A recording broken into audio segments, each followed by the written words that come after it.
Some of you who have small children may have perhaps been put in the embarrassing position of being unable to do your child's arithmetic homework because of the current revolution in mathematics teaching known as the new math. So as a public service here tonight, I thought I would offer a brief lesson in the new math. Tonight, we're going to cover subtraction. This is the first room I've worked for a while. It didn't have a blackboard, so we will have to make do with more primitive visual aids, as they say in the ed biz.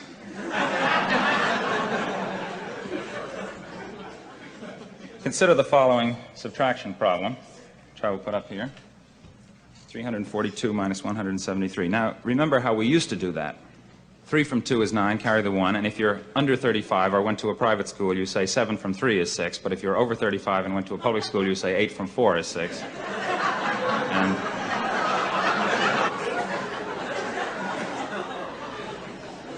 carry the 1, so we have 169. But in the new approach, as you know, the important thing is to understand what you're doing rather than to get the right answer.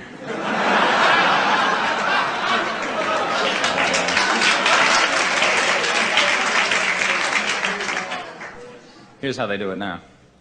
You can't take 3 from 2. 2 is less than 3, so you look at the 4 in the tens place. Now that's really 4 tens, so you make it 3 tens, regroup, and you change the 10 to 10 ones, and you add them to the 2 and get 12, and you take away 3, that's 9. Is that clear? Now instead of 4 in the tens place, you've got 3 because you added 1, that is to say 10 to the 2, but you can't take 7 from 3, so you look in the hundreds place. From the 3 you then use 1 to make 10 ones, and you know why 4 plus minus 1 plus 10 is 14 minus 1, because addition is commutative, right? And so you got 13 tens, and you take away 7, and that leaves 5. Well, 6 actually, but the idea is the important thing. Now go back to the hundreds place. You're left with 2, and you take away 1 from 2, and that leaves... Everybody get 1? Not bad for the first day. Hooray for new math, new math. It won't do you a bit of good to review math. It's so simple, so very simple, that only a child can do it. Now that actually is not the answer that I had in mind, because the book that I got this problem out of wants you to do it in base 8. But don't panic. Base 8 is just like base 10, really, if you're missing 2 fingers.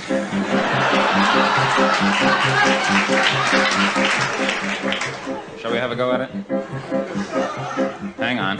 You can't take 3 from 2. 2 is less than 3, so you look at the 4 in the 8's place. Now that's really 4 8s, so you make it 3 8s, regroup, and you change an 8 to 8 ones, and you add to the 2, and you get 1 2 base 8, which is 10 base 10, and you take away 3, that's 7. Okay? Now instead of 4 in the 8's place, you've got 3 because you added 1, that is to say 8, to the 2, but you can't take 7 from 3, so you look at the 64s. 64. How did 64 get into it? I hear you cry. Well, 64 is 8 squared, don't you see? Well, you ask a silly question, you get a silly answer. From the 3, you then use 1 to make 8 ones. You add those ones to the 3, and you get 1 3 base 8, or in other words, in base 10 you have 11, and you take away 7, and 7 from 11 is 4. Now go back to the 64s. You're left with 2, and you take away 1 from 2, and that leaves... Now let's not always see the same hands.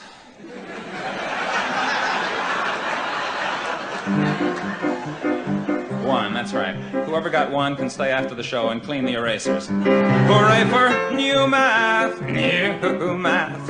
It won't do you a bit of good to review math. It's so simple, so very simple, that only a child can do it.